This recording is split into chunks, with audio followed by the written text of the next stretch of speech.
Bien le bonsoir à tout le monde ici sur Facebook. Bonsoir encore sur TikTok. Donc, nous allons commencer notre enseignement. Donc, aujourd'hui, nous sommes dans la continuité de notre série d'enseignements sur être un disciple de Jésus-Christ. Et nous allons voir aujourd'hui la prière ou encore les prières. Nous avons eu plusieurs bases que nous avons déjà étalées dans le livre de Actes chapitre 2 au verset 42. Les bases même de la persévérance dans le discipulat qui est tiré du modèle des premiers apôtres, des premiers disciples du Seigneur. Donc nous allons commencer par la prière. Pour tous ceux qui notent, prenez vos blocs-notes, prenez vos stylos, prenez surtout votre Bible. C'est à base de cela que nous partageons la parole ici. Donc je vais prier pour pouvoir introduire ces moments et nous allons recevoir la prière juste avant de commencer ces moments de partage. Donc partout où vous êtes, disposons les cœurs et partageons ces moments en commençant par la prière. Je vais ainsi prier. Père très saint, notre Dieu, notre Père, béni sois-tu encore en ce jour pour la grâce que tu nous accordes. Merci Seigneur pour ces retrouvailles autour de ta parole. Merci pour la disposition du cœur. Merci pour l'amour de la vérité. Merci pour le vouloir et le faire. Nous te prions, oh Dieu, que ces moments soient sous ton contrôle. Que l'objectif soit l'édification et que toute l'honneur et la gloire te reviennent. C'est ainsi au nom du Seigneur Jésus-Christ que nous venons ainsi de prier. Nous disons tous Amen et Amen. Alors nous allons pouvoir commencer. Bien le shalom encore à tout le monde, bien le bonsoir sur TikTok et sur Facebook. Donc nous partageons tous l'enseignement, donc nous participons tous à cette assemblée en ligne. Partout où vous êtes, participez en partageant massivement. On partage massivement et sur TikTok et sur Facebook. On partage également ici sur Facebook, on like et on partage. Alors frères et sœurs, aujourd'hui nous sommes dans la continuité de notre enseignement sur être un disciple de Jésus-Christ. En effet, frères et sœurs, nous voulons que plusieurs personnes puissent repartir sur des bonnes bases. Pour ces personnes qui ont déjà commencé à marcher dans la foi depuis un certain nombre d'années, un bon moment déjà, et qui, par moment, ça peut arriver que ces personnes puissent parfois se trouver un peu confuses, un peu perdues dans beaucoup de choses. Voici pourquoi même le livre d'Apocalypse nous le dit, de revenir à notre premier amour. Ça peut tous arriver. Même dans la prophétie, on voit clairement que l'Église est appelée à avoir un sommeil. Voici pourquoi le réveil, c'est non seulement prophétique par rapport à l'Église en tant que corps du Christ, mais c'est aussi individuellement par rapport à la vie de tout un chacun d'entre nous. Ça peut arriver pour plusieurs raisons, que l'on s'est affaibli, que l'on s'est perdu dans la foi. On n'a plus tellement de bons repères. On ne sait plus exactement comment vivre la foi au quotidien. Donc cette série d'enseignements que j'ai programmée sur être un disciple de Jésus-Christ, ça ramène en fait plusieurs personnes sur les bases même de la foi. Comment est-ce qu'on persévère de la manière la plus simple et surtout conformément à la doctrine apostolique. Alors, le livre de Actes chapitre 2 est un exemple de base où nous voyons les premiers disciples juste après l'arrivée du Saint-Esprit. Cela a marqué comme étant le départ même de la vie de l'Église et de sa persévérance sur la terre en attendant la promesse de Jean chapitre 14 où le Seigneur promet de revenir prendre ses disciples. Donc en attendant, nous avons l'Église qui a commencé à persévérer sur la terre. Et cette persévérance a eu comme le coup d'envoi le jour de la Pentecôte dans Actes chapitre 2. Ainsi, nous aujourd'hui qui nous réclamons être de l'Église, des disciples comme était Pierre, comme était Jacques et comme étaient les premiers disciples, nous sommes dans la même persévérance que cette époque. Depuis cette époque, c'est la même persévérance, c'est la même Église, la véritable, c'est la même doctrine. Donc aujourd'hui, si nous voulons savoir comment bien marcher dans la foi, nous devons simplement repartir vers les premiers exemples, les premiers modèles ou encore le premier modèle qui est le modèle apostolique qui nous montre comment est-ce qu'on persévère en tant que disciple de Christ. Alors, comme je le disais, nous avons déjà vu quelques bases. Nous avons remarqué par exemple qu'il y a eu une grande pêche aux âmes, ça veut dire une grande évangélisation dans Actes au chapitre 2. Et dans Actes chapitre 2, la grande évangélisation a permis la conversion de 3000 membres, 3000 personnes. Ces 3000 personnes, on a vu le processus, comment ils sont quittés de simples auditeurs à disciples. Cela a commencé par l'écoute de la prédication. Et c'était l'apôtre Pierre qui s'est levé dans Actes chapitre 2 à partir du verset 14 et qui a étalé une très bonne prédication, un discours présentant le Christ. Et de cela, au verset 37-38, après avoir écouté le discours, ils ont eu le cœur vivement touché et de là, ils se sont rapprochés de Pierre et des autres apôtres pour connaître la démarche. Et cela est conforme au livre de Romains chapitre 10 qui nous montre comment est-ce qu'on arrive dans la foi. Pour pouvoir arriver dans la foi, il faut d'abord entendre une parole, une prédication. Et pour entendre la prédication, il faut que quelqu'un prêche. Donc tout démarre par un prédicateur qui prêche et des personnes qui écoutent. Et c'est à base de l'écoute de la prédication que le Seigneur suscite la foi dans les cœurs de ceux qu'il a choisis. Voici pourquoi le livre de Romains, chapitre 10, au verset 17, nous dit « Et la foi vient de ce que l'on entend, et ce que l'on entend vient de la parole de Christ. » Ainsi, le jour de la Pentecôte, ça s'est passé exactement comme cela. Les apôtres ont prêché, et à base de cela maintenant, la foule a écouté, et parmi la foule, 3000 personnes sont arrivées vers les apôtres, et les apôtres leur ont montré la démarche. L'apôtre Pierre a dit, « Repentez-vous et soyez baptisés au nom du Seigneur Jésus pour le pardon de vos péchés. » Donc il faut se repentir. Repentir veut dire accepter la parole. Accepter la parole, c'est la première base de la repentance. Ça veut dire nous reconnaissons que la parole est véritable, la parole sauve. Et après avoir reconnu, ça veut dire après avoir cru à la parole que nous avons acceptée, nous passons par le baptême. Et après être passé par le baptême, nous sommes directement un disciple.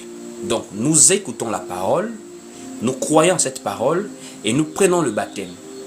Ainsi, le livre de Actes chapitre 2 au verset 41 nous dit « Ceux qui acceptèrent sa parole furent baptisés. Et en ce jour, le nombre de disciples s'augmenta d'environ 3000 âmes. » Donc le nombre des disciples, donc après avoir pris le baptême, ces 3000 personnes qui sont venues vers les apôtres ont été comptées parmi les disciples après être passés par le baptême qui a été après avoir cru. Ainsi maintenant, ils étaient des disciples comme vous et moi, nous sommes des disciples. Nous avons écouté la parole, nous avons cru en cette parole et nous avons pris le baptême.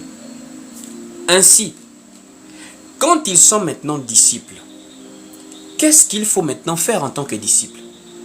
Est-ce qu'il faut aller s'asseoir chez soi et dire simplement je crois en Jésus dans ma maison? Est-ce qu'il faut continuer à vivre comme on vit? En fait, il y a beaucoup de questions qui taraudent souvent la tête de plusieurs personnes. Les gens sont dans des pensées à savoir comment est-ce que je vis ma vie de foi? Je fais quoi? Qu'est-ce que j'ai le droit de faire? Qu'est-ce que je n'ai pas le droit de faire? Comment dois-je me comporter? Est-ce que j'ai des exigences? Est-ce que j'ai des choses particulières à faire? Donc nous sommes là en réalité pour pouvoir expliquer aux gens les bases de la vie de foi. Les bases de la vie du disciple de Christ. Et nous avons démarré avec la première base qui était l'enseignement des apôtres. N'oubliez pas de partager le live. Hein? N'oubliez pas de partager le live sur TikTok et sur Facebook. On partage de partout. On tapote, on like et on partage. Donc comme je disais, l'enseignement des apôtres est la première base des disciples qui persévéraient.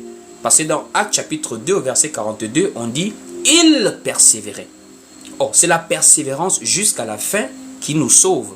Le livre de Matthieu chapitre 24 verset 13 nous dit « Mais c'est celui qui persévérera jusqu'à la fin qui sera sauvé ».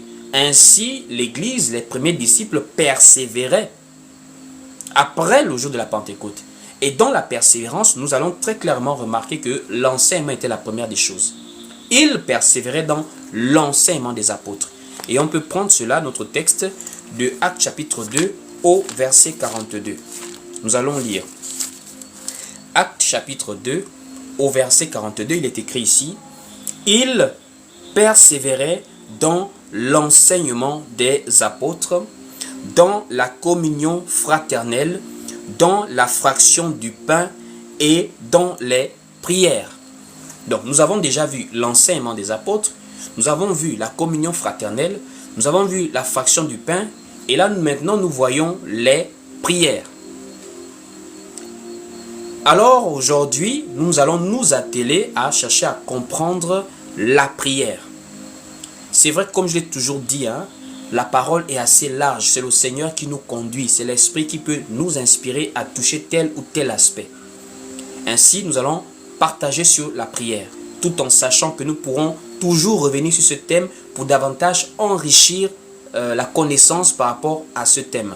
Donc, la prière, c'est ce que nous développons aujourd'hui, qui est une base de la vie du disciple. Alors, frères et sœurs, qu'est-ce que la prière de manière simple? C'est d'abord ce qu'il faut chercher à comprendre. Quand nous sommes un disciple, nous devons savoir que la prière fait partie de la vie du disciple. La prière est un élément clé dans le discipulat en Christ. Les disciples du Seigneur sont appelés à prier. Et cela est une recommandation du Seigneur Jésus-Christ lui-même et des apôtres après lui. Et avant même de définir exactement ce que c'est que la prière, nous allons déjà voir que la prière est une recommandation du Seigneur. Donc c'est une recommandation doctrinale. C'est dans la doctrine du Christ, la sainte doctrine, qu'en tant que disciples, nous devons être des hommes et des femmes de prière. Allons-y lire quelques passages. Nous allons prendre par exemple le livre de Matthieu, chapitre 25, au verset 13. Matthieu, chapitre 25, au verset 13, nous allons lire ça ensemble. Matthieu 25, au verset 13, non, nous allons prendre Matthieu, chapitre 26, plutôt. Matthieu, chapitre 26, au verset 40. Matthieu chapitre 26 au verset 40 à 41 exactement. Donc Matthieu chapitre 26 du verset 40 à 41, nous voyons l'un des versets où le Seigneur invite les apôtres à veiller et à prier. Donc Matthieu chapitre 26 du verset 41 à 40 à 41. Et il vint vers les disciples qu'il trouva endormis. Et il dit à Pierre: vous n'avez pas donc pu veiller 1 heure avec moi? Veillez et priez, afin que vous ne tombiez pas dans la tentation. L'esprit est bien disposé, mais la chair est faible. Donc ici, Jésus montre déjà clairement aux apôtres qu'ils doivent prier. Parce qu'à la base, ils veillent. La veille est une disposition à pouvoir observer la parole prophétique. Veiller, ce n'est pas veiller la nuit, dans le temps du soir, par rapport à l'aspect de la journée. Ça veut dire quand on voit la nuit tomber, on se met à veiller. Ce n'est pas ça la veille. Ici, on parle d'un aspect spirituel. Veiller veut dire observer la parole. Vivre selon cette parole prophétique en vue d'être toujours en phase avec la parole de Dieu. C'est ce que l'apôtre Pierre va d'ailleurs féliciter l'Église dans le livre de 2 Pierre chapitre 1er en disant: vous faites bien de prêter attention à la parole prophétique comme à une lampe qui brille dans un lieu obscur. Donc la lampe devient la parole. Et si la lampe c'est la parole, la lampe nous sert à quoi? La lampe nous sert à veiller. Donc quand on dit veiller, il s'agit de prêter attention à la parole prophétique. Et le Seigneur va clairement nous faire comprendre que en dehors de veiller, ça veut dire faire attention à la parole prophétique, la veille doit être accompagnée de la prière. Parce que c'est quand nous voyons l'état du monde, prophétiquement parlant, quand nous voyons l'état de l'Église, prophétiquement parlant, quand nous voyons les signes prophétiques s'accomplir en notre temps, nous commençons à entrer dans l'intimité avec Dieu dans la prière.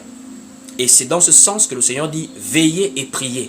Donc la veille et la prière sont des recommandations du Seigneur Jésus-Christ lui-même.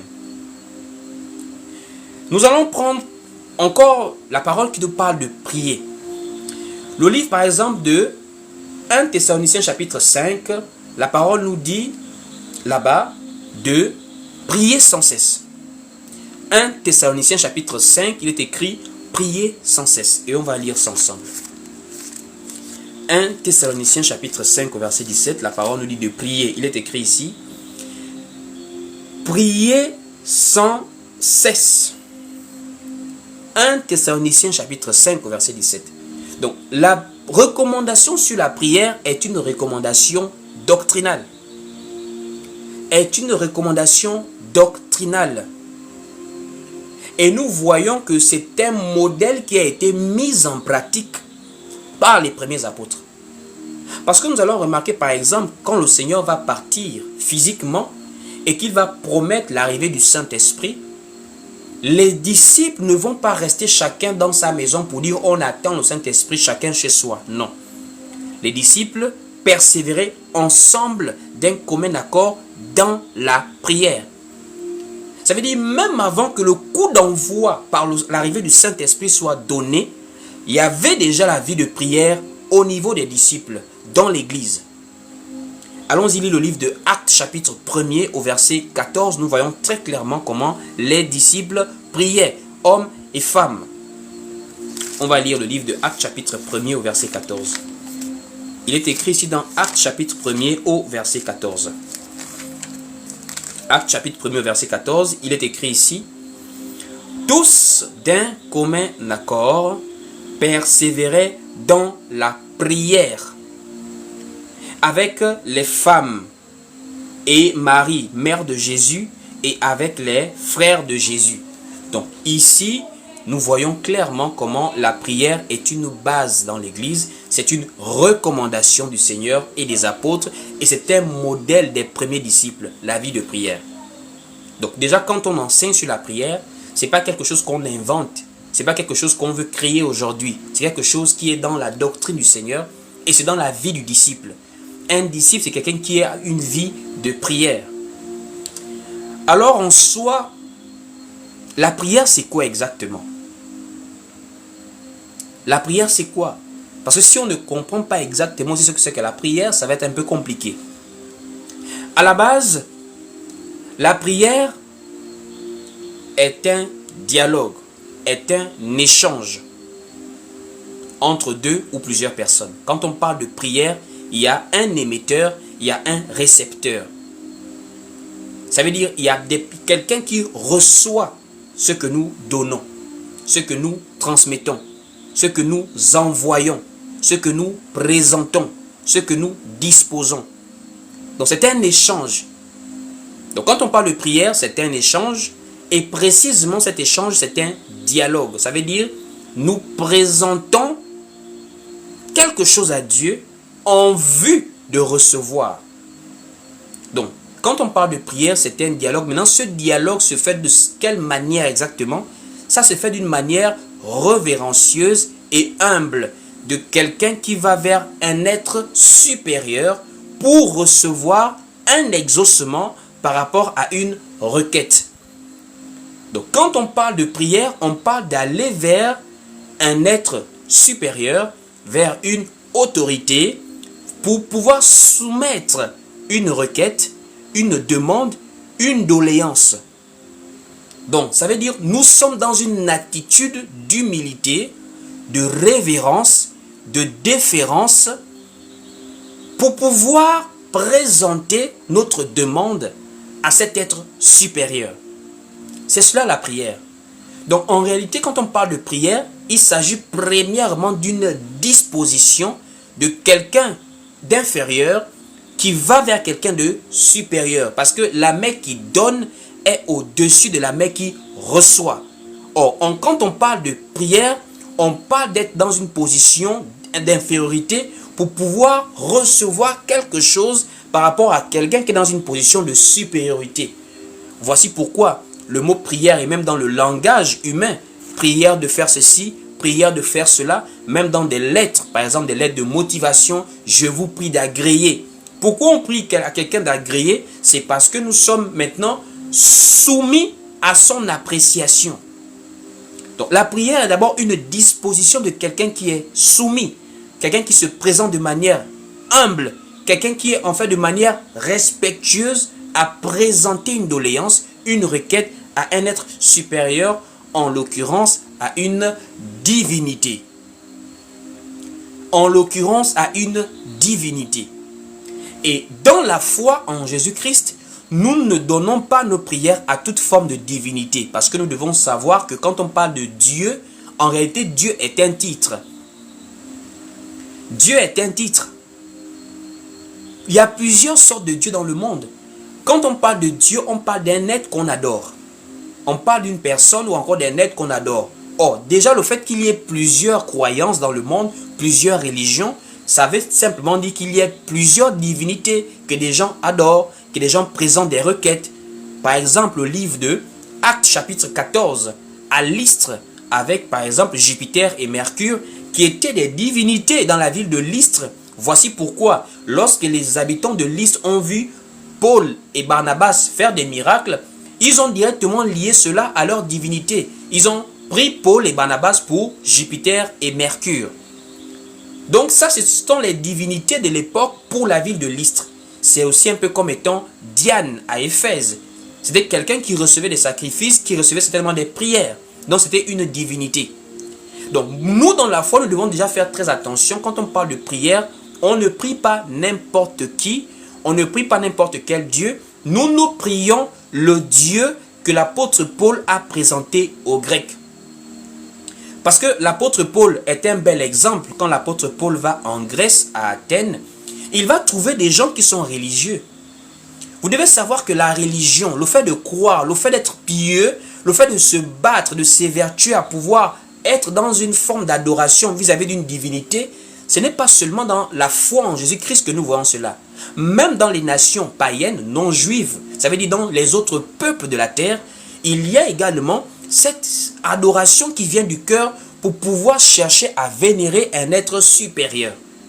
Voici pourquoi quand l'apôtre Paul est allé en Grèce, à Athènes, il a fait une distinction assez claire pour présenter en fait le Dieu que nous servons.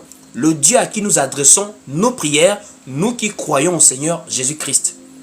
Alors allons-y lire le livre de Actes chapitre 17 pour voir ce discours de l'apôtre Paul.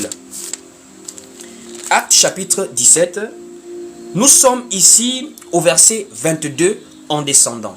Donc Actes chapitre 17 à partir du verset 22, nous allons lire. Voilà, Actes chapitre 17 dès le verset 22, lisons. Paul, debout au milieu de l'aréopage, dit: Hommes athéniens, je vous trouve à tous égards extrêmement religieux. C'est Paul qui s'adresse à des non-juifs. Mais il voit en eux une disposition à être des hommes religieux. Ça veut dire des hommes de la religion. Des hommes qui cherchent des voies et moyens par lesquels arriver jusqu'à Dieu. Donc, il dit, Paul debout au milieu de l'aréopage dit: Hommes athéniens, je vous trouve à tous égards extrêmement religieux.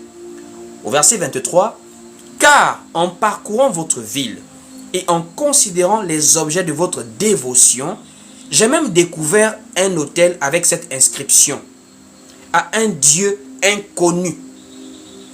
On va relire ce verset posément, frères et sœurs. Je voudrais qu'on lise ça posément. Au verset 23, écoutez bien.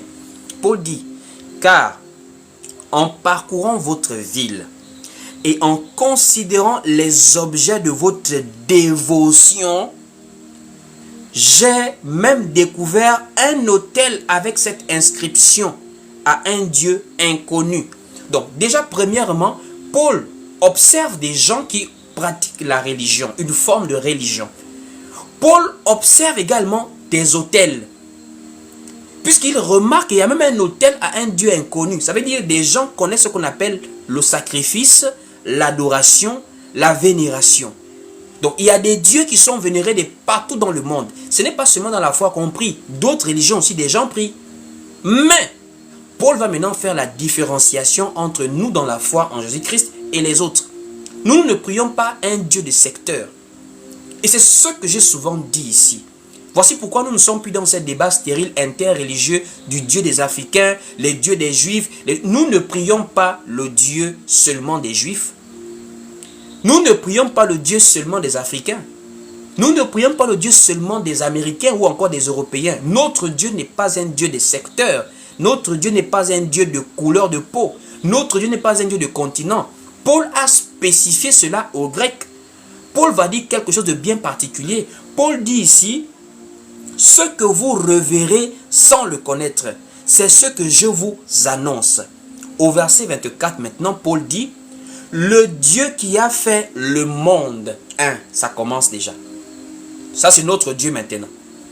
Ce n'est pas un Dieu qui n'a rien à voir avec les Chinois. C'est seulement les Africains qui traitent. Non, notre Dieu à nous, c'est le Dieu qui a fait le monde et tout ce qui s'y trouve, étant le Seigneur du ciel et de la terre, n'habite point dans des temples faits de mains d'hommes. Il n'est point servi par des mains humaines, comme s'il avait besoin de quoi que ce soit. Lui qui donne à tous la vie, la respiration et toutes choses. Voici le Dieu que nous prions. Donc, étant déjà dans la connaissance de à qui est-ce qu'on adresse nos prières, nous devenons maintenant humbles. Nous devenons maintenant soumis. Nous devenons maintenant dociles parce que nous savons que nous adressons, nous dans la foi en Christ, nos prières au suprême, au grand Dieu. Au grand Dieu. Et directement maintenant, c'est vers ce Dieu à qui nous présentons tout ce que nous pouvons avoir comme besoin, tout ce que nous pouvons avoir comme demande, parce qu'il est le suprême dans la création, dans l'existence. Il est le Dieu du monde visible et du monde invisible. Tout ce qui existe a été fait par lui. Donc, raison pour laquelle nous partons maintenant auprès de lui avec une assurance qu'il nous écoute et qu'il est capable de décanter, de résoudre toute forme de situation, toute forme de problème que nous pouvons avoir. Donc, c'est cela la prière. La prière, on l'adresse à un Dieu, à une autorité, à une divinité. Et nous, dans la foi, nous adressons nos requêtes, nous adressons nos prières, nous adressons nos demandes au Dieu qui est le Seigneur du ciel et de la terre. Ce Dieu qui a fait toutes choses par la parole. Parce que Paul dit ici, une précision, Paul dit précisément, le Dieu qui a fait le monde et tout ce qui s'y trouve. Le Dieu qui a fait le monde et tout ce qui s'y trouve. Or, le livre de Jean chapitre 1er nous dit, tout ce qui a été fait par la parole. Et rien de ce qui a été n'a été fait sans la parole. Donc, c'est ce Dieu-là qui a créé toutes choses par la parole que nous nous servons. C'est pas d'abord la base que non, nous on veut suivre Jésus. C'est pas d'abord la personne de Jésus. Non, c'est le Dieu du commencement que nous nous servons. Et la parole nous dit, c'est ce Dieu du commencement qui s'est fait chair. C'est pour cela que nous adorons Jésus. C'est pour cela que nous servons Jésus. C'est pas parce que c'est d'abord Jésus qu'on cherche à connaître avant Dieu. Non, non, non, non, non. Nous, c'est d'abord Dieu qu'on cherche à connaître. Mais vous allez remarquer que quand quelqu'un cherche à connaître Dieu, la connaissance de Dieu va directement l'amener à la connaissance de Jésus. C'est pour cela que nous adorons Jésus. Nous prions Jésus. Jésus sur la terre, c'est le Fils. Mais ce Fils-là, c'est l'enveloppe corporelle qui fait de lui Fils. Mais à l'intérieur de lui, c'est la parole qui était Dieu au commencement, qui a créé toute chose, qui s'est faite chair. Donc, l'apparence corporelle est Fils. Voici pourquoi il disait mon Dieu, mon Dieu. Voici pourquoi il appelait Père. Parce que sur la terre, il n'y a que des fils de Dieu. Tout ce qui est sur la terre est la création de Dieu. Voici pourquoi Jésus sur la terre, il est Fils de Dieu. Et c'est ce que nous nous présentons. Nous ne disons pas que Dieu, Jésus, c'est directement le Dieu comme il est dans le ciel. Sur la terre, l'enveloppe corporelle fait de lui Fils. Mais au commencement, ce qui est dans cette enveloppe corporelle appelée Jésus là, c'est le Dieu qui a fait le ciel et la terre. C'est ce Dieu-là que nous adorons. C'est ce Dieu-là à qui nous adressons nos prières. Et ce Dieu s'est fait chair en la personne de Jésus-Christ. Donc nous avons maintenant compris à qui nous adressons nos prières. Nous dans la foi en Christ, vous en tant que disciples. Nous adressons nos prières à Dieu, nous adressons nos prières à notre Seigneur Jésus-Christ. Ainsi, frères et sœurs, il faut maintenant savoir quelle est l'importance de la prière. Là, je prêche un peu en enseignant, parce que je suis en train d'enseigner le discipulat, la vie du disciple à des personnes. Je suis en train d'enseigner la vie du disciple à des personnes qui veulent savoir comment on marche au quotidien en tant que disciple du Christ. Continuez à partager le live. N'oubliez pas, on est dans l'interaction. Tout le monde participe à la réunion. On partage de tous les côtés. Sur TikTok, sur Facebook, on like, on partage. Ainsi, frères et sœurs, quelle est l'importance de la prière? Il faut noter. Ou encore, pourquoi devons-nous prier? Parce qu'en réalité, il y a des gens qui ne savent pas pourquoi est-ce qu'ils prient. Pourquoi est-ce qu'ils doivent prier. C'est pour cela, justement, les gens ne prient pas beaucoup. Puisqu'en réalité, ce qui ne semble pas être défini clairement dans la tête de quelqu'un devient en fait inutile. C'est quand on ne voit pas l'utilité de quelque chose qu'on a du mal à faire la chose là en réalité. Lorsqu'on comprend l'utilité de la prière, je vous assure, après le live, vous-même, vous allez commencer à prier dans vos maisons. Je dis, après ce live, vous-même, quand vous allez comprendre l'utilité de la prière, pourquoi devez-vous prier? Je dis vous-même. Vous allez commencer à prier. Vous allez me demander, frère Uli, on peut maintenant aller prier là. Parce que la prière, je vous assure, est capitale pour la vie du disciple. La prière est capitale. Pourquoi d'après vous, même quand le Saint-Esprit arrive, il trouve les apôtres étaient déjà dans la vie de prière? Attention, dans Actes chapitre 1er au verset 14, il n'y avait pas encore le Saint-Esprit, mais les apôtres priaient déjà. La parole nous dit, les disciples persévéraient d'un commun accord dans la prière. Et même quand le Saint-Esprit arrive, le Saint-Esprit les trouve dans cette disposition-là. La vie de prière, son importance.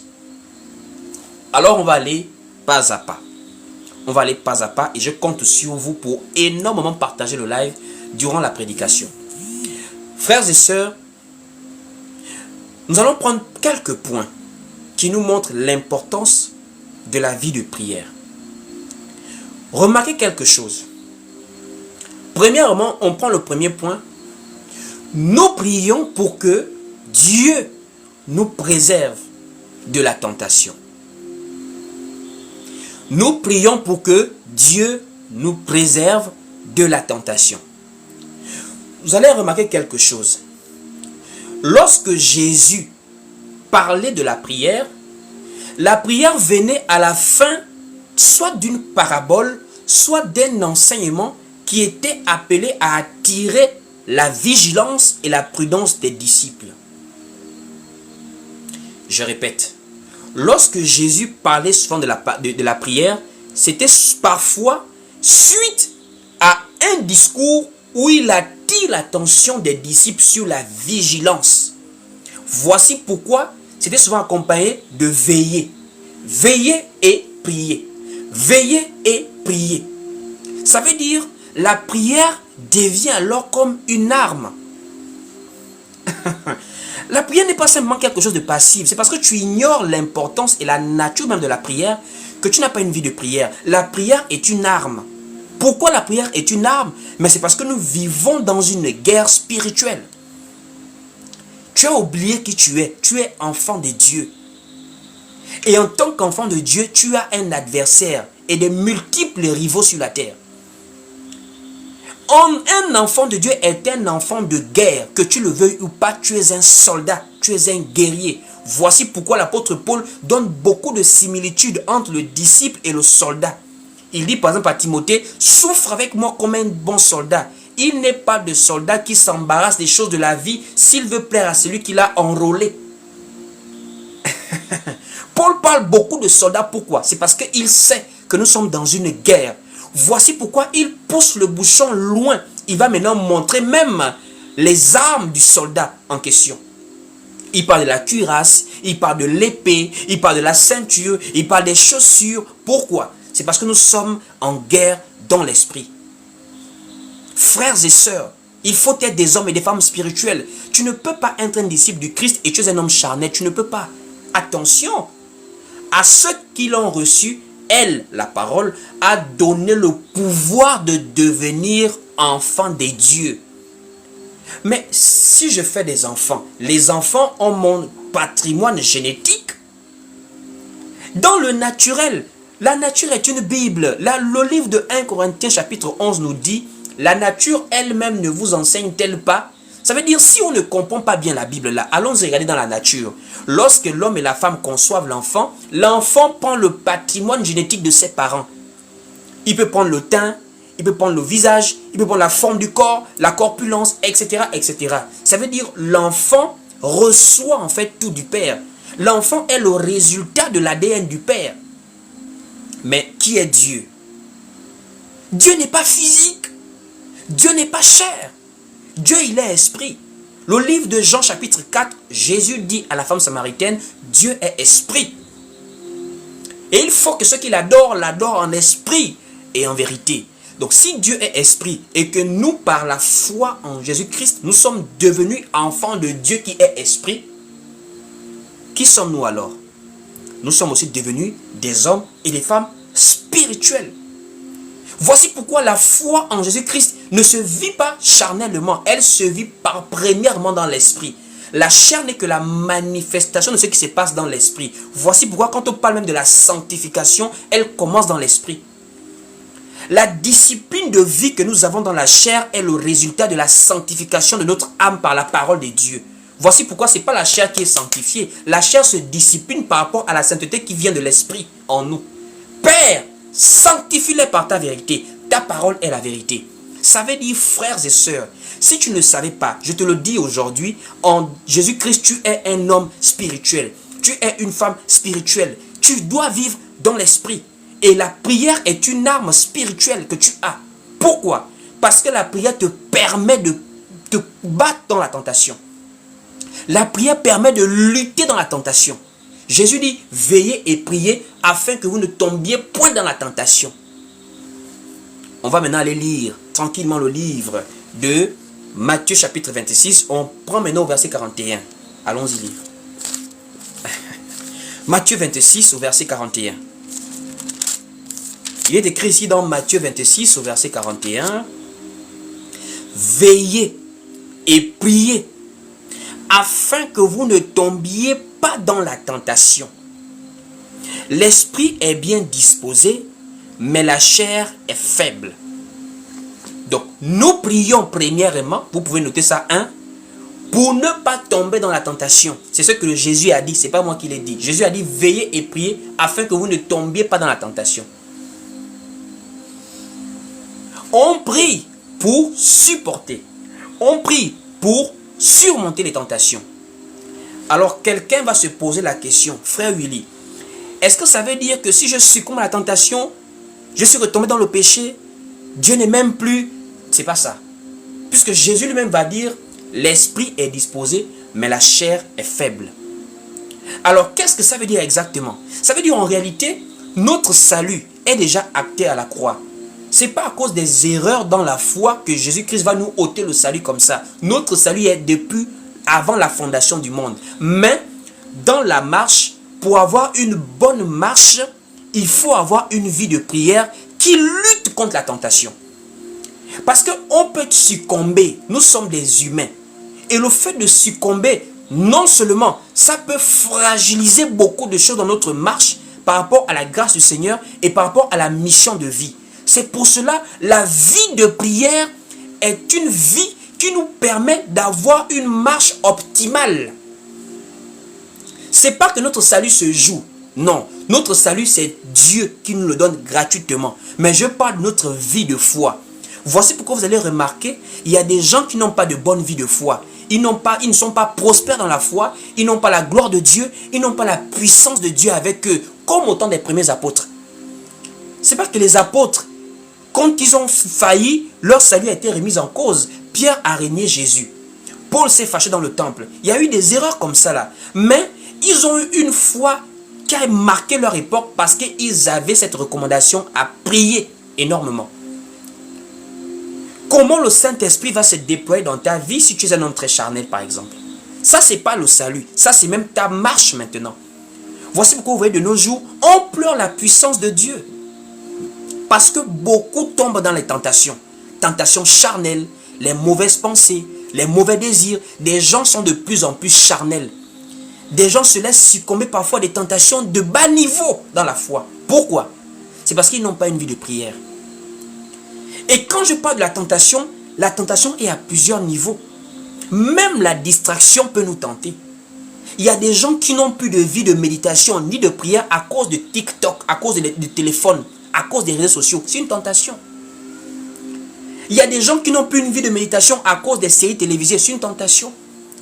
Il y a des gens qui passent leur temps à se culpabiliser à cause d'être tombés dans une tentation de la chair, par exemple, du point de vue sexuel, la jalousie, la convoitise. Pourquoi ça se manifeste? C'est parce que les gens sont charnels.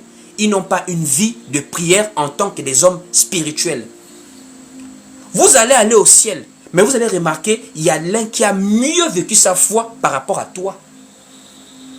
Voici pourquoi l'apôtre Paul, lorsqu'il va blâmer aux Corinthiens, quand il va parler de l'affaire de l'homme qui est sorti avec la femme de son père, il a dit, livrez-le à Satan pour la destruction de la chair. Il a dit, pour que l'âme soit sauvée au jour du jugement. Ça veut dire, lui là, Dieu l'a aimé, il est sauvé, mais son parcours sur la terre est inutile dans la foi. Il ne sert à rien. C'est un homme trop charnel, il passe son temps à tomber et il peut devenir un sujet de scandale. Parce que le scandale doit arriver. Mais malheur à celui par qui le scandale arrive. Et quand tu es trop charnel, tu deviens un sujet de scandale. Tu deviens quelqu'un de honteux même pour l'église. Voici pourquoi il faut avoir une vie de prière. La vie de prière devient ton arme dans les tentations. Depuis la pensée, quand tu ressens une mauvaise pensée, tu pries le Seigneur. Tu pries ton Dieu. Ça se passe à l'intérieur.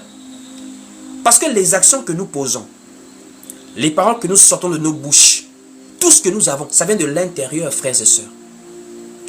Le Seigneur nous fait comprendre que c'est de l'abondance du cœur que la bouche parle. Pour que quelqu'un insulte, il faut d'abord que la colère monte dans son cœur. Il faut d'abord que des pensées montent dans son cœur pour que l'injure arrive.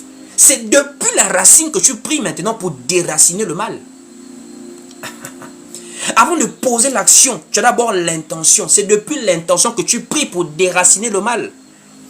Voici pourquoi en réalité, quand la parole dit prier sans cesse, c'est pas qu'il faut prier chaque soir à minuit, chaque soir à 24 heures, ou encore le matin à 6 heures. C'est pas un péché, mais c'est pour vous dire en réalité, le livre de 1 Corinthiens chapitre 5 verset 17 nous dit, prier sans cesse, c'est parce que en réalité, nous sommes tentés aussi à tout moment.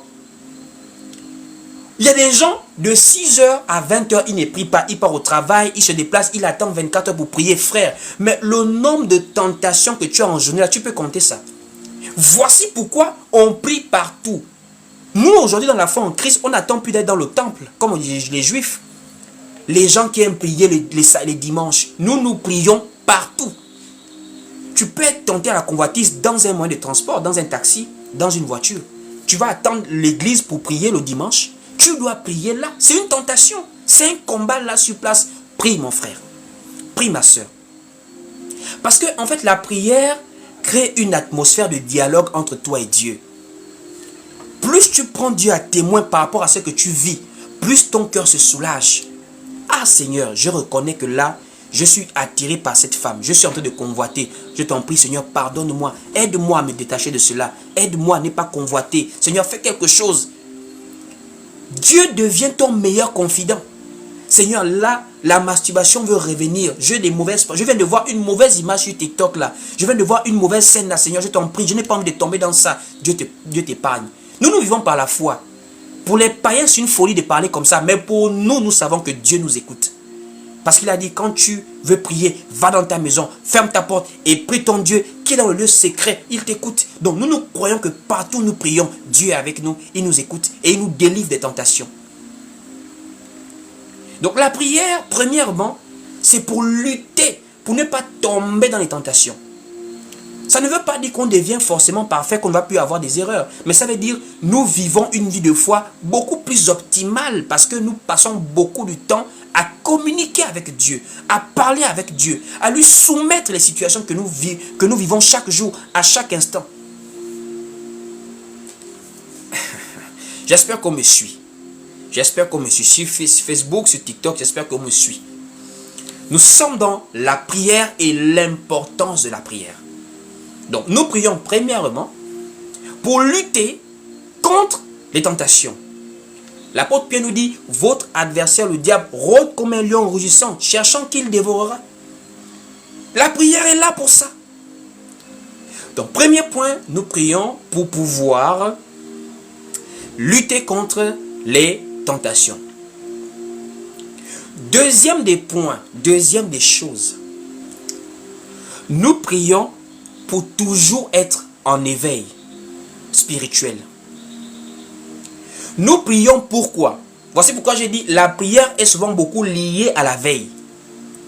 Nous prions parce que la prière est un exercice qui nous maintient toujours en communion avec Dieu. Deuxième point, la prière est une pratique, est un exercice qui nous met toujours, qui nous met en communion régulière avec Dieu. Frères et sœurs, même la nature, je répète, la nature est une Bible. Il y a des gens, c'est l'habitude qui a fait leur relation. Plus tu communiques avec une personne, plus tu t'habitues avec la personne. Voici pourquoi c'est ceux qui sont mariés depuis des années qui vont vous dire, c'est pas tant l'amour, sentiment qui fait ce mariage. C'est beaucoup plus l'habitude, l'attachement. En fait, il y a une autre étape de l'amour. C'est plus l'étincelle d'être attiré sexuellement par la personne. C'est plus l'étincelle là. C'est maintenant le niveau où on est déjà habitué à la personne. En fait, la personne fait partie de nous en fait. Quand la personne n'est pas là, on ressent comme s'il y avait un vide. C'est ce vide que l'on ressent quand on perd par exemple quelqu'un lors d'un décès. On a ce vide parce que quoi? La personne faisait déjà partie intégrante de nous. C'est ça que la vie de prière maintient avec nous et Dieu. Ça veut dire tous les jours, tu parles avec Dieu, tu finis par véritablement développer que Dieu est là. Et je vous assure, les gens qui ont cette faible vie de prière, ce sont des gens qui par moments oublient que Dieu est là. Je vous assure. Il y a des gens, quand il est chez lui, il a l'impression que Dieu n'est pas là, quoi. Et il faut entrer dans une vie de prière régulière pour commencer à avoir la crainte de Dieu, frère. Parce qu'en fait, la crainte de Dieu augmente lorsque la conscience de sa réalité et de son existence est grande en nous. Il faut noter cette phrase-là. Je dis, la crainte de Dieu augmente lorsque la conscience de son existence devient plus grande en nous. Plus tu es conscient que Dieu existe, plus tu vas le craindre. Ça veut dire, même dans ta douche, il y a des choses que tu ne pourras pas faire. Parce que mais Dieu est là. Même dans ta chambre, même lorsque tu n'es pas en communion avec nous ici en live, même lorsque tu n'es pas en assemblée avec des gens, la conscience de l'existence de Dieu t'accompagne partout. Et c'est le fait de savoir et de croire de manière profonde et de manière totale que Dieu existe, c'est ce qui t'amène à parler avec Dieu à chaque fois. Oh Dieu, voilà la situation. Seigneur, qu'est-ce que je peux faire? J'ai 2 dossiers qui me sont présentés. Là-bas, c'est bien, mais là-bas, le salaire est plus haut. Qu'est-ce que je peux faire? Tu commences à faire de Dieu ton meilleur confident. Tu commences à parler avec Dieu. Pourquoi? Ça entretient ta vie du disciple. Parce que tu es disciple d'un être qu'on ne voit pas physiquement. Tu es disciple de Christ. On ne voit pas Christ physiquement. Donc ne cherche pas à avoir des représentations physiques de lui. Crois dans ton cœur qu'il est là. Parce qu'il est là véritablement. Il te voit. Dieu est partout sur la terre, son regard est partout. Je voudrais qu'on lise un verset. Prenons le livre de Proverbes. Chapitre 15, au verset 3. Proverbe 15, au verset 3.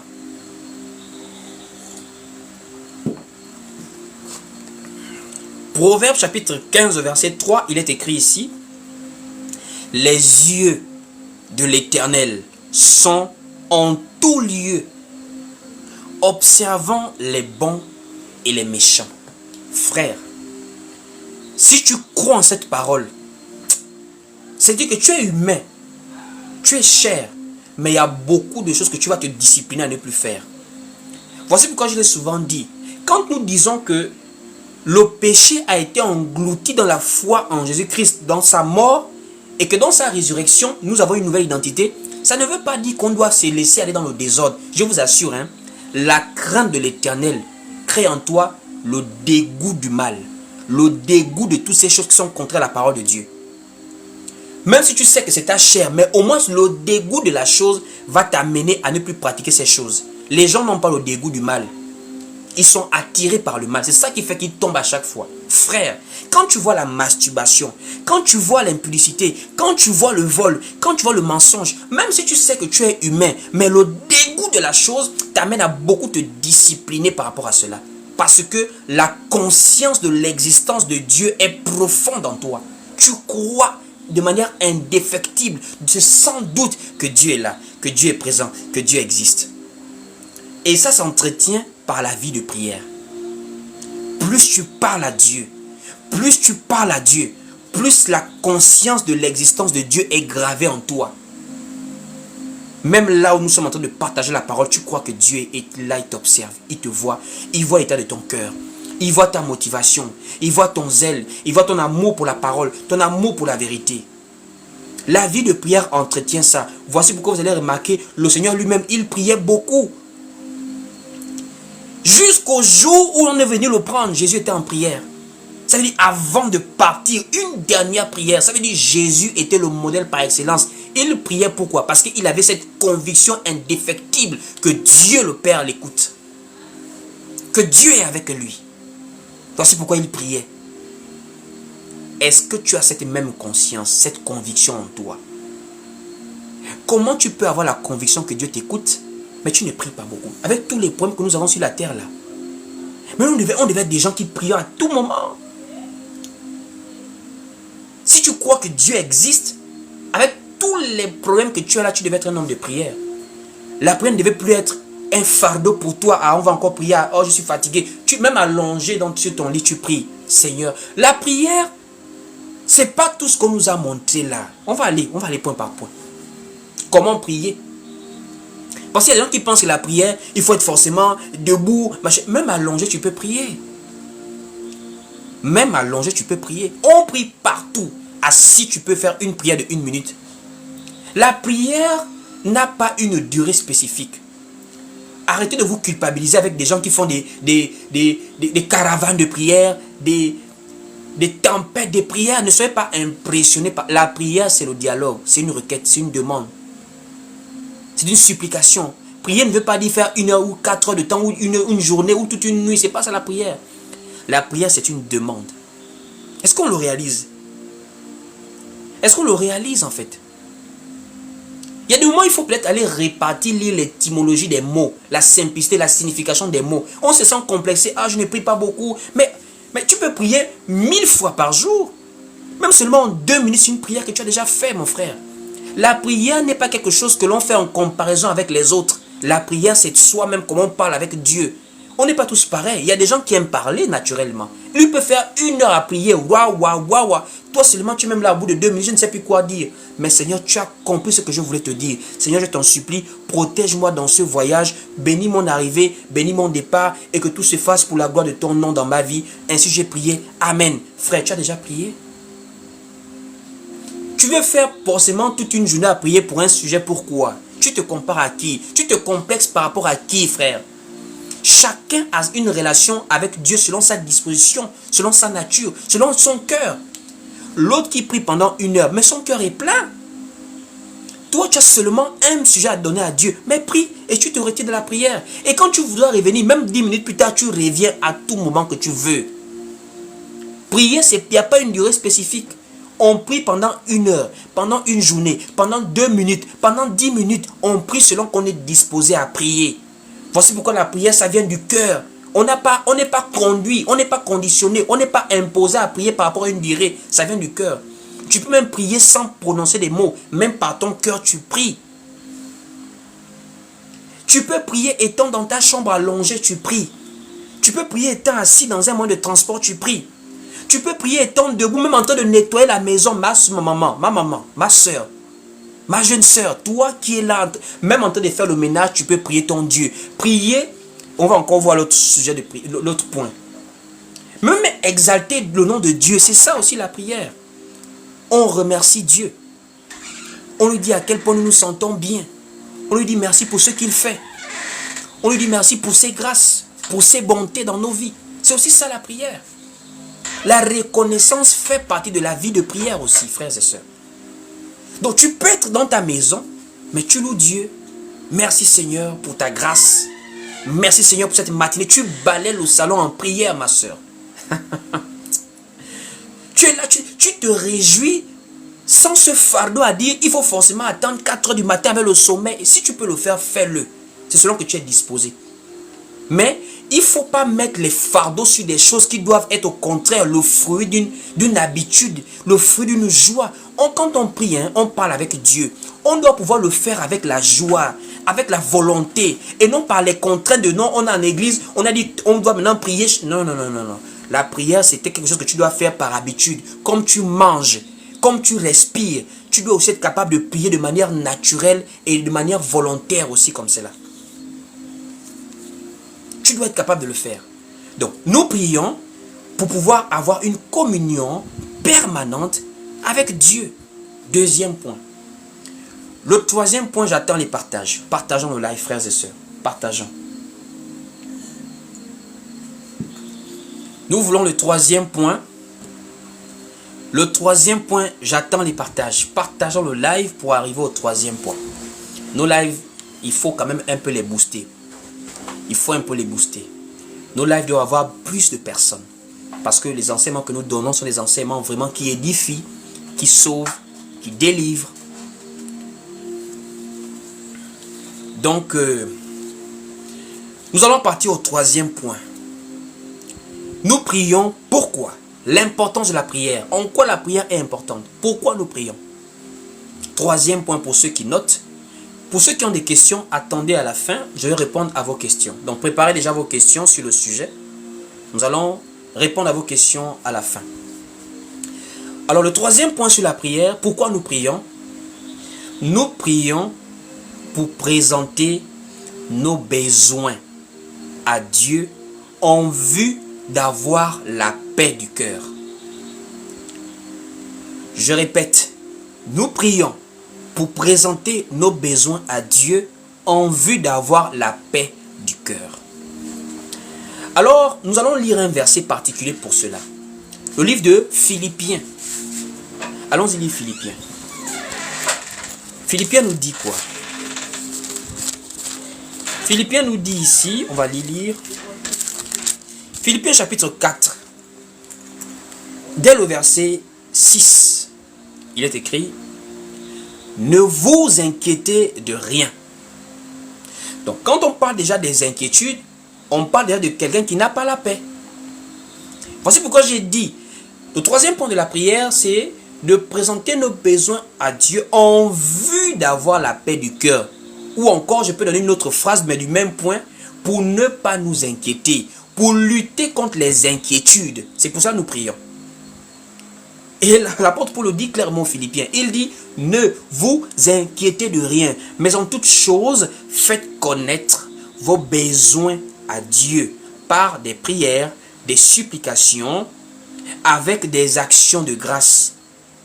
Et la suite dit, et la paix de Dieu, qui surpasse toute intelligence, gardera vos cœurs et vos pensées en Jésus-Christ. On dit, et la paix. Frères et sœurs, qu'on ne vous mente pas. Hein. Qu'on ne vous mente pas. Tous ces gens qui sont là pour vous dire les bonnes aventures. 2026, c'est la traversée, c'est la gloire. 2020, c'est mon année, j'arrache ma bénédiction. Frères et sœurs, c'est pas mauvais. Chacun a son niveau de foi. Mais je vous dis, dans toute la gloire que vous attendez en 2026 là, réalisez que la vie sur terre, en tant que disciple du Christ, ce n'est pas facile. Je ne dis pas que c'est mauvais de prier pour la gloire. C'est mauvais de prier pour la bénédiction. Priez pour ces choses, il n'y a pas de problème. Mais n'oubliez pas, parce que c'est comme ça que vous créez le diable. Il y a des problèmes que vous donnez au diable alors que c'est dans votre parcours de foi en tant que disciple. Les épreuves, les persécutions, les tentations, ça fait partie de la vie du disciple. Ne l'oubliez pas. Voici pourquoi vous allez remarquer des gens ont l'impression de ne pas avoir de problèmes. Quelqu'un qui prie, c'est quelqu'un qui a des problèmes, qui a des situations, qui a des inquiétudes. Pourquoi? Mais parce que la vie sur terre en tant que disciple, frère, je vous assure, ça donne des inquiétudes. À plusieurs niveaux. Premièrement, nous sommes des humains. Et la faiblesse est le partage de tout homme. La maladie peut être le sujet d'une inquiétude. Je dis la maladie peut être le sujet d'une inquiétude. Vous imaginez Abraham et sa femme sont frappés par la stérilité. Un homme qui craint Dieu, un homme qui est prophète de Dieu, mais dans sa maison, il a un sujet de honte. Il ne consort pas avec sa femme. Vous imaginez, vous êtes chrétien, vous êtes dans la foi, vous donnez les libéralités, vous soutenez l'œuvre de Dieu, mais vous êtes marié et vous n'avez pas à concevoir. Frère, comment ne pas avoir une vie de prière dans ce cas-là? Ça crée des inquiétudes. Il y a des gens qui sont mariés, mais le enfanté maintenant. Et ce qui fait mal, c'est que tu es dans la foi. Tu crois au Dieu d'Abraham. Tu crois en Jésus-Christ, l'homme des miracles. Le Dieu qui a calmé la tempête. Celui qui a fait recouvrir les yeux de quelqu'un qui était aveugle. C'est le Dieu que toi tu sers, mais toi tu es stérile. Si tu n'as pas le cardio, tu te retrouves chez les marabouts. Si tu n'as pas le cardio, tu te retrouves chez les faux prophètes. Les diseurs de Bonaventure. Pourquoi? C'est parce que les gens n'ont pas une vie de prière régulière qui les amène à avoir confiance en Dieu et à lui présenter chaque besoin. Les gens ne prient pas parce qu'ils ne réalisent pas qu'en réalité, il y a des épreuves qui doivent te conduire à la prière, pas à l'abandon. Nous avons maintenant un type de chrétien, quand il est dans une épreuve, au lieu même de s'accrocher, lui l'abandonne. Alors qu'Abraham a supporté 25 ans d'une promesse. 25 ans de la promesse, quelqu'un est en train de supporter. Mais vous allez même remarquer, même Abraham a subi la pression des inquiétudes. Quand Abraham accepte d'aller prendre Agar, que sa femme Sarah lui donne, vous pensez qu'Abraham le fait forcément parce qu'il était amoureux. Abraham était déjà d'un certain âge. Mais Abraham est dans les inquiétudes. Est-ce que c'est peut-être pas... Dieu avait dit, est-ce que c'est pas forcément l'enfant que je veux faire avec Sarah? Il se pose dans des questions, il spécule. Il y a des gens qui ont fait des erreurs même dans beaucoup d'aspects de leur vie parce qu'ils spéculent. Les inquiétudes les amènent à spéculer. Ils se posent des questions. Qu'est-ce que je peux faire? Frère, c'est là où maintenant on doit avoir un homme et une femme de prière. Tu dois prier pour présenter ces choses-là à Dieu. Il y a des gens qui sont dans la fleur de l'âge. Je me marie quand? Ce n'est pas une honte. Ce n'est pas une honte, mes soeurs, de parler des mariages en tant que femme. C'est normal de parler du mariage, même des hommes. C'est un stress de beaucoup de gens, surtout des femmes posées. Je ne parle pas des femmes qui sont agitées là, qui quittent l'émancipation, qui cherchent à faire des doctorats, qui cherchent à connaître beaucoup des hommes. Je parle des femmes qui sont pieuses, même en dehors de la foi, qui ont des règles de vie, des doctrines de vie, de discipline. Elles veulent déjà son foyer pour tranquillement fonder sa famille. Mais voilà, j'ai avancé. C'est un stress. Les inquiétudes dans l'église, il y en a plusieurs, frères. Les inquiétudes. Les inquiétudes. Même les engagements qu'on prend avec Dieu, c'est des inquiétudes. Seigneur, permets-moi de supporter cela. De supporter cela. Donc, nous prions parce que nous réalisons que la vie sur terre n'est pas facile. Bien que de nos jours, on nous présente un évangile de tout va bien, nous savons que la parole nous a préparés à vraiment supporter des choses. Le livre de 1 Jean, chapitre 5, au verset 19 nous dit « Le monde entier est sous la puissance du malin. »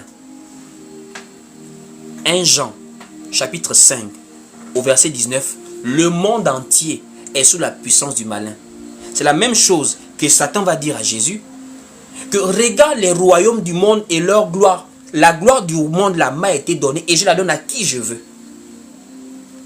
Mais regardez le monde. L'apôtre Paul nous dit dans le livre de 1 Corinthiens chapitre 1er au verset 21 que le monde avec sa sagesse n'a point connu Dieu dans la sagesse de Dieu. Voici pourquoi Lot était journellement tourmenté par la pensée des humains. Comment est-ce que des êtres humains qui sont nés par le croisement de l'homme et de la femme, comment est-ce que des êtres humains vont décider de fonder des familles entre hommes et hommes? Quelque chose qui ne pourra jamais produire une vie. Mais des gens vont dans la chose là. C'est-à-dire Dieu établit la nature. L'homme va avec la femme. C'est comme ça. Le but de l'intimité, c'est d'abord la procréation, s'il vous plaît. Le but de l'intimité, les gens vont ensemble là au lit. Quand Dieu établit ces choses, c'est pour la procréation. Le plaisir est venu après. Mais regardez de nos jours. Parce que deux hommes qui vont ensemble, deux femmes qui vont ensemble, ils n'ont aucune pensée de la procréation parce que c'est impossible. Donc la seule chose qui les anime, c'est les penchants charnels, la pure bestialité. Plaisir sans but. Plaisir contre nature. Même seulement ça crée un stress quand tu es enfant de Dieu. Le monde est devenu difficile à vivre de nos jours. Il faut être un mondain pour aimer le monde actuel. Et beaucoup de chrétiens sont des mondains cachés dans les églises. Comment tu peux te réjouir dans un monde où nous voyons déjà au Gabon ici des jeunes enfants de moins de 14 ans 2 enfants garçons vont se mettre l'un derrière l'autre pour lui faire des choses par l'arrière.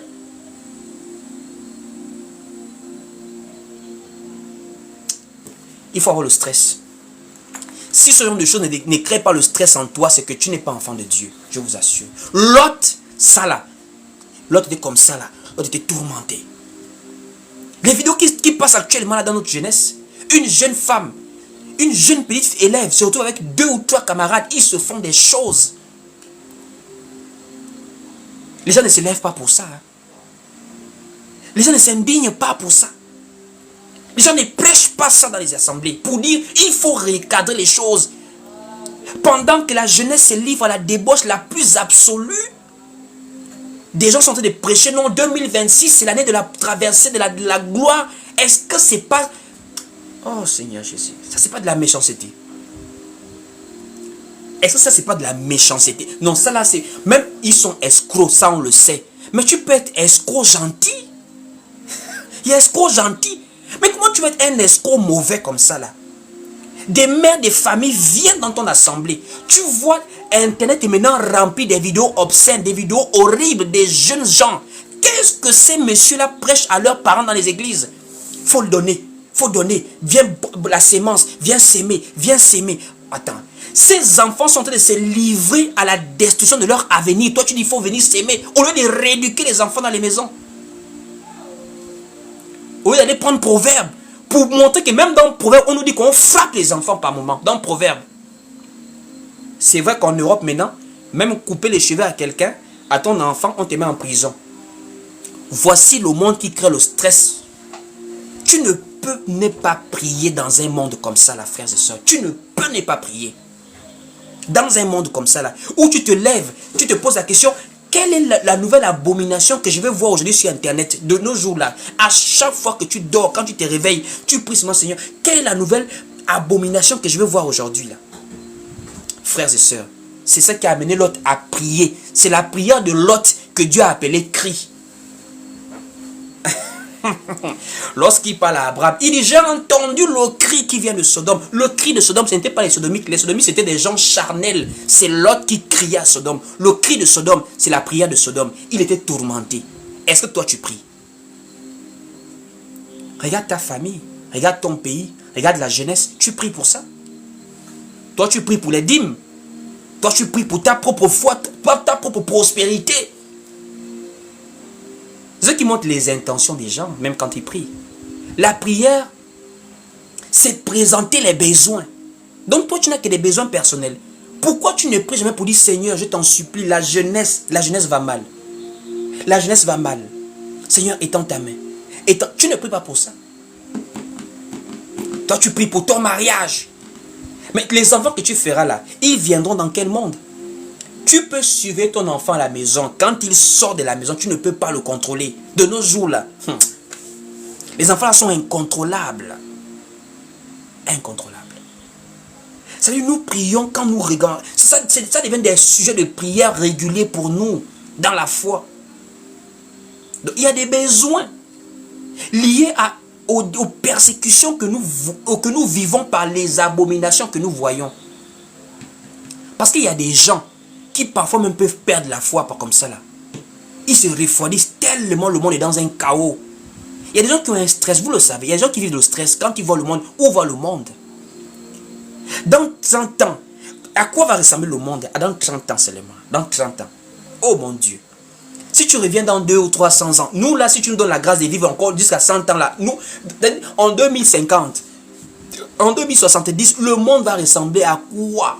Seigneur Jésus, préserve ton peuple, préserve ton église, préserve tes enfants. Ce sont des sujets de prière. Nous avons des besoins pour nous soutenir, pour nous stabiliser dans la foi. Le monde va mal.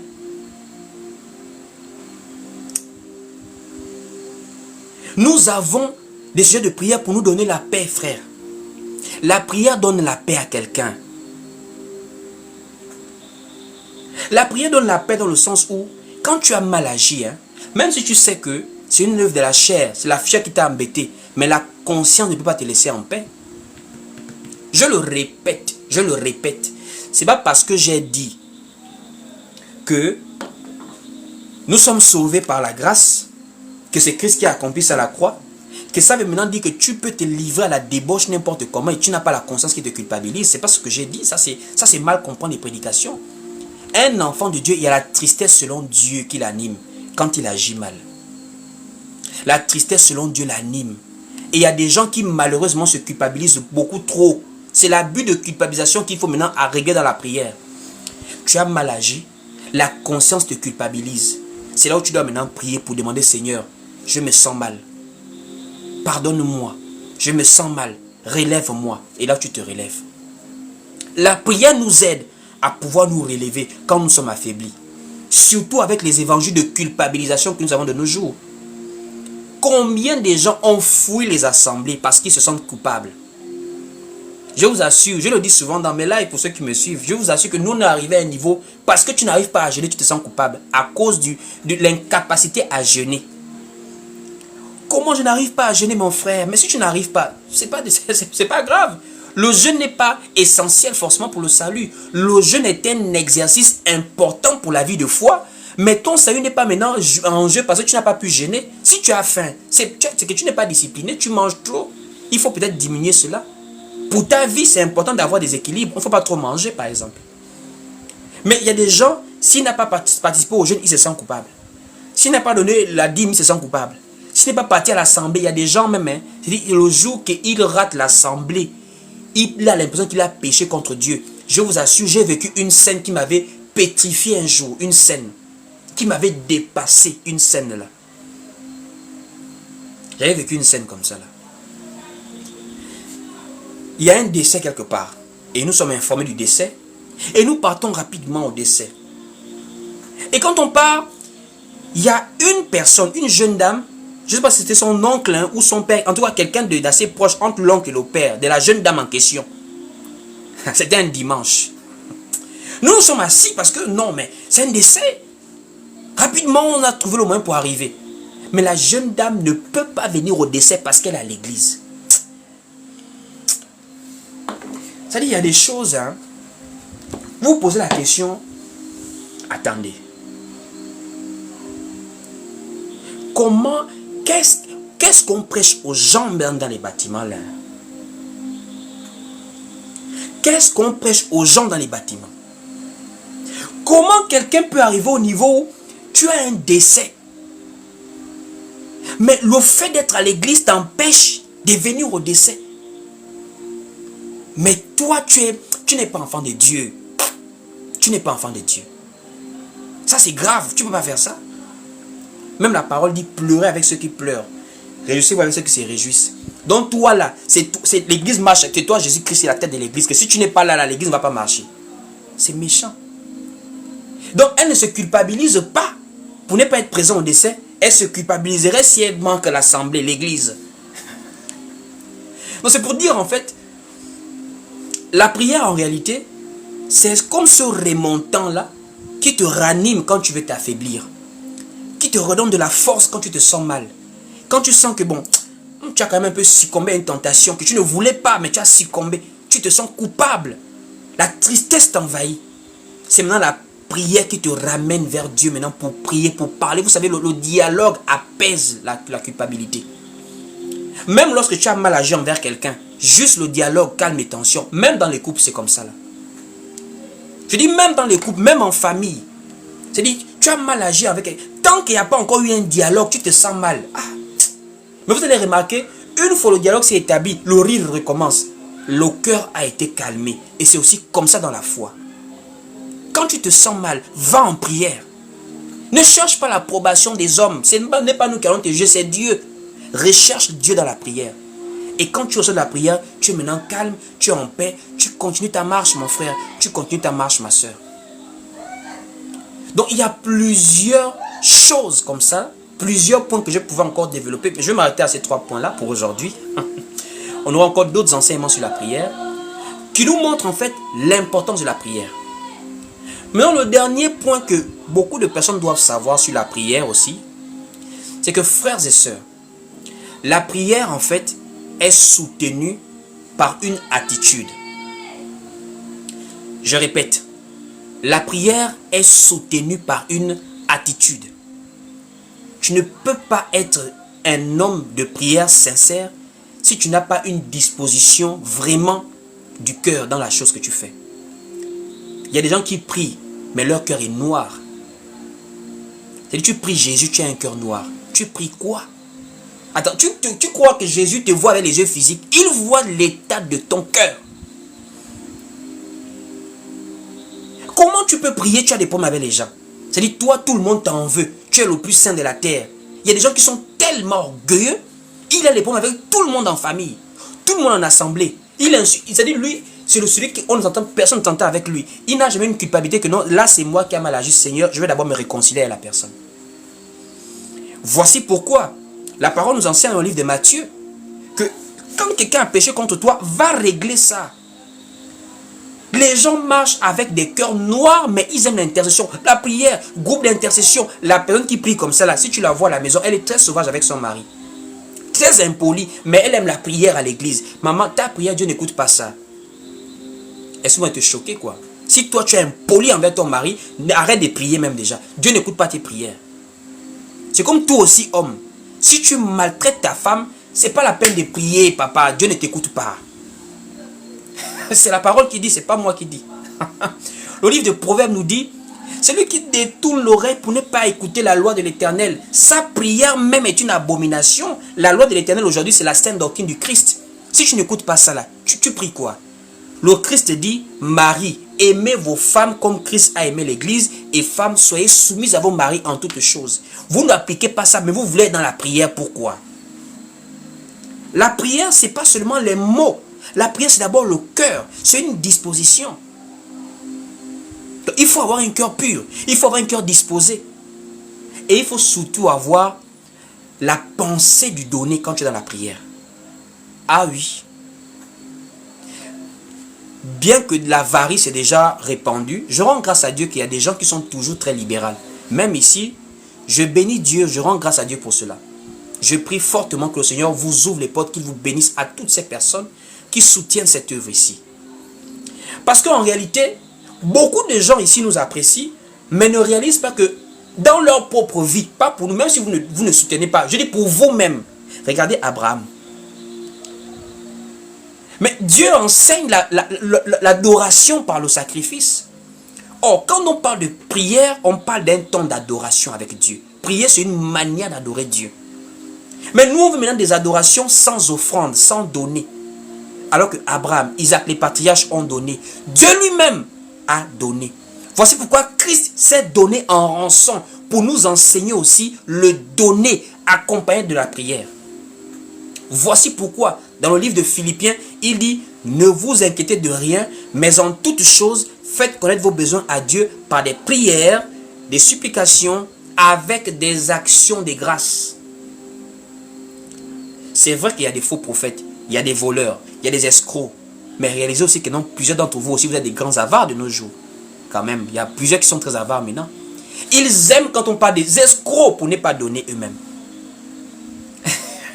Alors qu'il y a des sujets de prière et quand tu présentes, il n'y a rien de bien que faire l'action de grâce qui accompagne.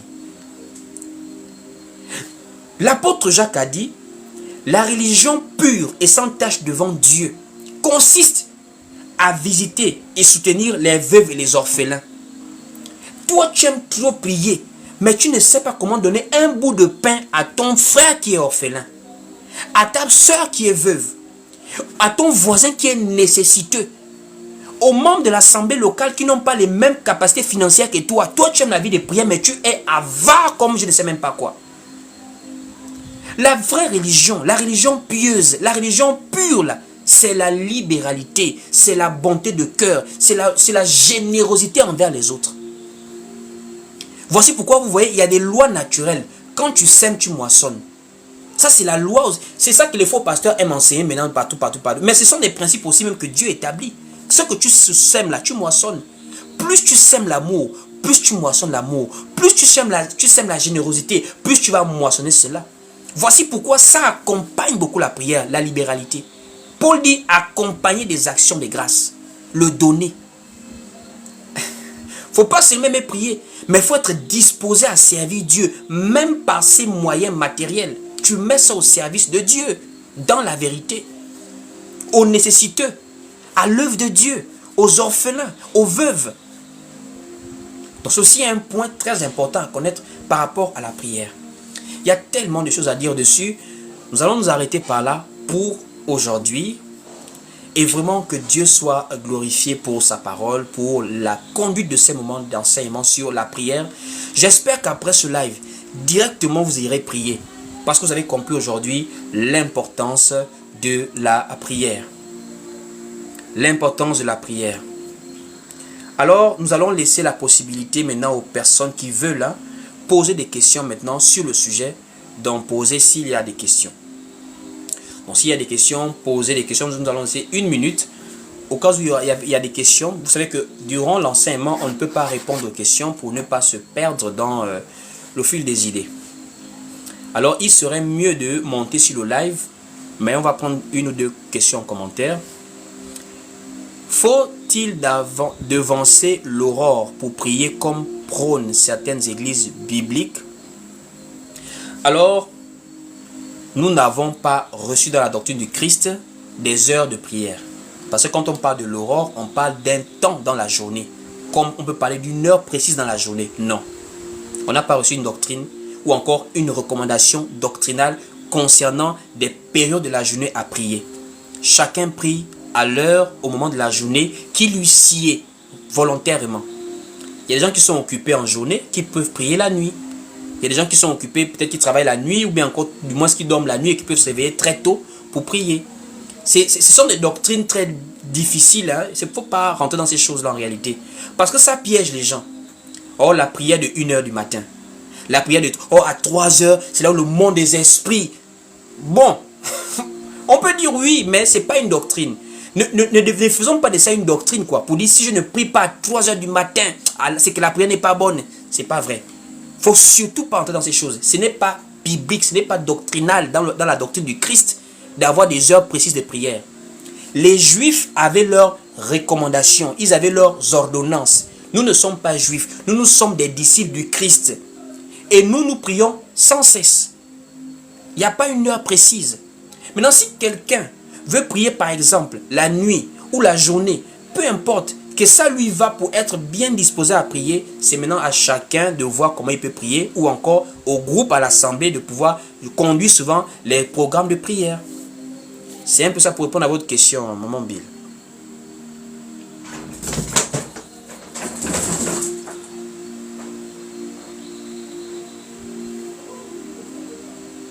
Amen. Posez bien les questions, parce qu'il y a des questions, soit c'est peut-être mal écrit.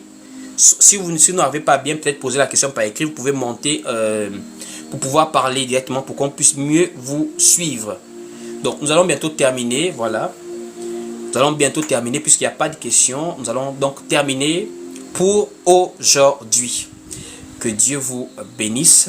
N'oubliez pas, suivez-nous sur YouTube. Donc, les lives ici sont repostés sur la chaîne YouTube. Et pour informer, dans bientôt, on va arriver à, je crois, plus de 1000 abonnés sur YouTube, ce qui va nous permettre de pouvoir commencer nos lives. Donc, allez-y massivement donner la force sur YouTube là-bas. Parce qu'on va commencer maintenant à faire les lives et sur TikTok, et sur Facebook ici, et sur YouTube, en même temps sur les 3 réseaux, pour davantage étendre nos enseignements. Donc, allez-y massivement vous abonner. Il nous reste quelques abonnés pour arriver à 1000 et on démarre nos lives également là-bas. Et allez-y soutenir la chaîne par des partages. Abonnez-vous massivement, partagez. Je suis également sur Facebook. C'est le même nom, Willy Bendon. Allez-y donner la force. Nous sommes plusieurs ici. Allons-y également s'abonner sur le Facebook. On ne sait pas comment les réseaux sociaux marchent. On peut avoir un problème ici sur TikTok. C'est mieux qu'on soit également sur Facebook et sur YouTube.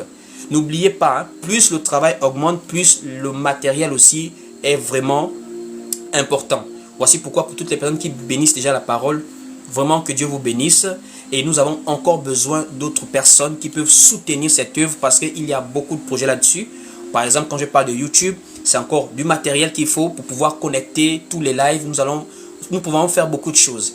Donc, c'est de manière volontaire, libérale. Vous pouvez nous contacter en inbox. Si vous appréciez ces lives, si vous appréciez ces temps d'enseignement, contactez-nous pour pouvoir nous soutenir comme vous le pouvez, selon votre libéralité de cœur. Donc, que Dieu vous bénisse. Je vais prier pour la fin. Et pour toutes les personnes qui veulent continuer à échanger avec moi, on va simplement se dire sur WhatsApp en dehors des lives. Donc je vais prier pour la fin. Seigneur Père très saint, merci pour ces moments d'édification. Merci pour la présence de toutes ces personnes qui ont été connectées. Je te rends grâce pour l'édification et pour le bien-être que cela a mis dans les cœurs de tout un chacun d'entre nous. Nous te supplions, Seigneur. Nous ne voulons pas être, comme l'apôtre Jacques a dit, des auditeurs oubliés. Mais nous voulons, oh Dieu, non seulement écouter, mais mettre en pratique ta parole. Donc ainsi, Seigneur, que toute cette parole d'aujourd'hui ne soit pas seulement dans nos oreilles, mais devienne une vie en nous. Et que nous puissions désormais être des hommes et des femmes de prière. Que l'honneur et la gloire te reviennent. C'est ainsi au nom du Seigneur Jésus-Christ que nous avons ainsi prié. Nous disons Amen. Et Amen. Bonne soirée à tout le monde. On s'abonne, on se connecte sur YouTube, sur Facebook, sur TikTok ici. Et notre WhatsApp, c'est sur ma bio. Que Dieu vous bénisse. Shalom. Et si possible, on se voit demain par la grâce de Dieu. Bonne soirée à tout le monde.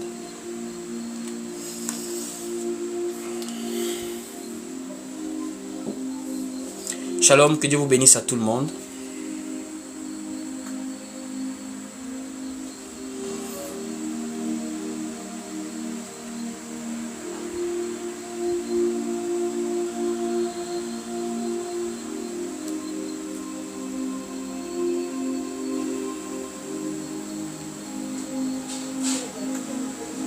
D'être réceptif.